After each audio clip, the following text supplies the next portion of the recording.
Assalamualaikum warahmatullahi wabarakatuh. Perkenalkan, nama saya Made Ayu Rahayu Agestini Rahmadewi. Saya dari kelompok 1 11 MIPA 3. Di sini saya dan teman-teman saya akan mempresentasikan tentang sistem hukum dan peradilan di Indonesia. Apa sih itu hukum? Hukum menurut seorang filsuf ibarat kebun binatang. Orang berani berkunjung ke kebun binatang karena ada pagar yang membatasi antara liarnya binatang dengan pengunjung. Demikian juga dengan hukum. Pada hakikatnya, hukum merupakan pagar pembatas agar kehidupan manusia aman dan terlindungi. Hukum dalam hal ini adalah aturan, tata tertib, dan kaidah hukum. Hukum juga memiliki unsur-unsurnya loh. Apa aja ya? Yang pertama itu ada peraturan mengenai tingkah laku manusia dalam masyarakat. Yang kedua itu ada peraturan itu dibuat dan ditetapkan oleh badan yang berwenang. Yang ketiga, peraturan itu bersifat memaksa. Yang keempat ada terdapat sanksi yang tegas bagi yang melanggar. Terus hukum juga ada tugasnya. Yang pertama itu menjamin kepastian hukum bagi setiap orang dalam masyarakat. Yang kedua, menjaga jangan sampai terjadi perbuatan main hakim sendiri dalam pergaulan masyarakat. Yang ketiga itu ada menjamin ketertiban, ketentraman, kedamaian, kemakmuran, kebahagiaan, kebenaran, dan keadilan masyarakat. Terus juga ada penggolongan hukum. Karena hukum mengatur seluruh aspek kehidupan manusia yang sangat luas, maka hukum diklasifikasikan dalam beberapa golongan, yaitu ada penggolongan hukum menurut sumbernya. Di antaranya itu ada hukum undang-undang. Hukum undang-undang yaitu hukum yang tercantum dalam peraturan perundang-undangan. Yang kedua itu ada hukum kebiasaan, yaitu hukum yang tercantum dalam aturan-aturan kebiasaan. Yang ketiga ada hukum traktat, yaitu hukum yang ditetapkan oleh negara di dalam suatu perjanjian antara negara atau traktat. Yang keempat ada hukum jurisprudensi, yaitu hukum yang terbentuk karena keputusan hakim.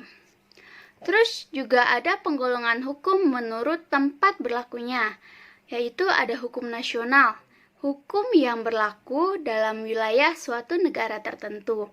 Terus juga ada hukum internasional, yaitu hukum yang mengatur hubungan hukum antar negara dalam dunia internasional.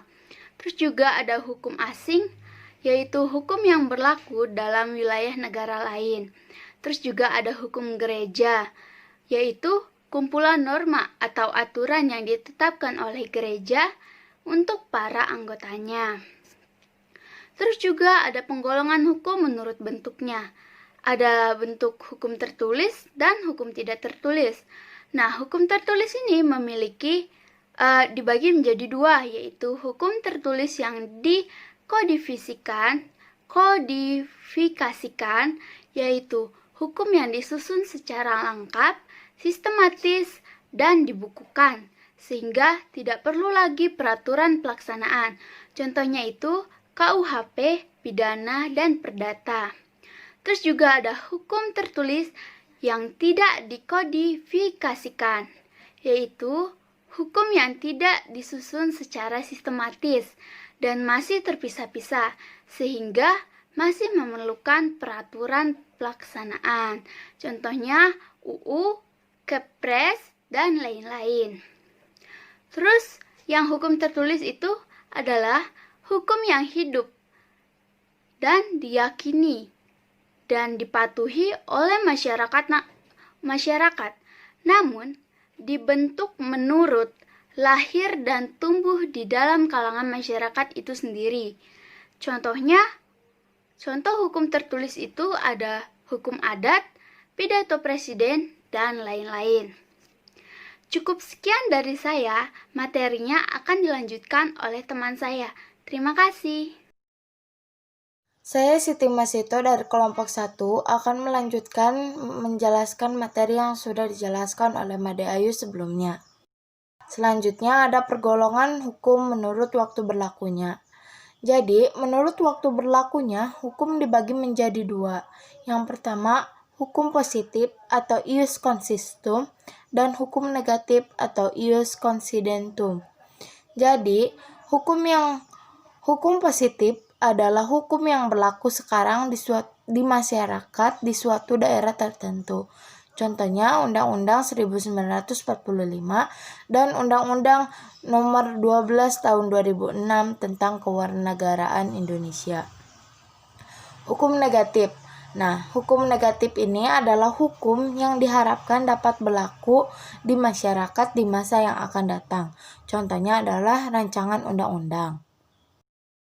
Selanjutnya, pergolongan hukum menurut cara mempertahankannya. Menurut cara mempertahankannya, hukum dibagi menjadi dua, yaitu hukum material dan hukum formal.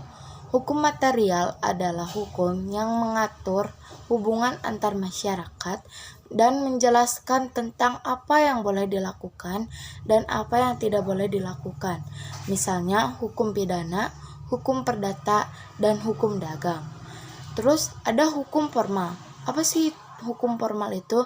Jadi, hukum formal adalah hukum yang mengatur bagaimana cara mempertahankan dan melaksanakan hukum material. Misalnya, hukum acara perdana dan hukum acara perdata.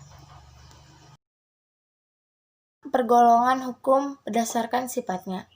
Jadi berdasarkan sifatnya, hukum dibedakan menjadi dua, yaitu hukum yang memaksa dan hukum yang mengatur. Hukum yang memaksa adalah hukum yang harus dilaksanakan secara mutlak oleh seseorang. Misalnya, saat dia melakukan pembunuhan, maka ia wajib dan harus melaksanakan sanksinya. Yang kedua, hukum yang mengatur. Hukum yang mengatur adalah hukum yang dapat dikesampingkan apabila pihak-pihak yang berkaitan telah membuat peraturan baru di dalam misalnya pewarisan ab instero atau pewarisan secara undang-undang baru mungkin akan dilaksanakan dengan tidak bersyarat atau testament. Pergolongan hukum menurut wujudnya. Jadi yang pertama ada hukum objektif. Jadi hukum ini mengatur secara umum seseorang atau sekelompok tanpa melihat siapa dia. Misalnya Undang-Undang Jalan Raya dan Undang-Undang Lalu Lintas. Yang kedua, hukum subjektif, yaitu hukum yang timbul akibat dari hukum objektif. Jadi hukum ini berlaku terhadap seseorang atau sekelompok orang. Jadi hukum ini bisa disebut juga sebagai hak. Pergolongan hukum menurut isinya. Jadi menurut isinya hukum dibagi menjadi dua, yang pertama hukum publik dan yang kedua hukum sipil. Nah, apa sih hukum publik itu? Jadi, hukum publik adalah hukum yang mengatur hubungan antara negara dan individu atau warga negaranya, menyangkut tentang kepentingan hukum. Nah, yang kedua, hukum privat atau sipil, yaitu hukum yang mengatur antara individu dan individu, termasuk negara sebagai individu. Sekian dari saya, materi akan dilanjutkan oleh teman saya, yaitu Sinta Sukmawati Kiran. Saya Sinta Sukmawati Kiran akan melanjutkan materi dari Siti Masito. Penggolongan hukum publik. A. Hukum tata usaha negara, yaitu mengatur tugas dan kewajiban pejabat negara. B. Hukum tata negara, yaitu mengatur hubungan antara negara dengan bagian-bagiannya. C. Hukum pidana, yaitu mengatur tentang pelanggaran dan kejahatan serta memuat larangan dan sanksi. D. Hukum internasional, yaitu mengatur hubungan antar negara seperti hukum perjanjian internasional, hukum perang internasional, dan lain-lain. Penggolongan hukum privat. 1. Hukum perdata, yaitu hukum yang mengatur hubungan antar individu secara umum. Contohnya, hukum keluarga, hukum waris, hukum pernikahan, dan lain-lain. 2. Hukum perniagaan atau dagang, yaitu hukum yang mengatur hubungan antar individu dalam perdagangan. Contohnya, hukum jual beli, utang piutang, pendiri perusahaan, dan lain-lain. 2. Tujuan hukum. Tujuan ditetapkannya hukum bagi suatu negara adalah untuk menegakkan kebenaran dan keadilan, mencegah tindakan sewenang-wenang, melindungi HAM, dan menciptakan suasana yang tertib, tentram, dan damai. 3. Tata hukum Indonesia.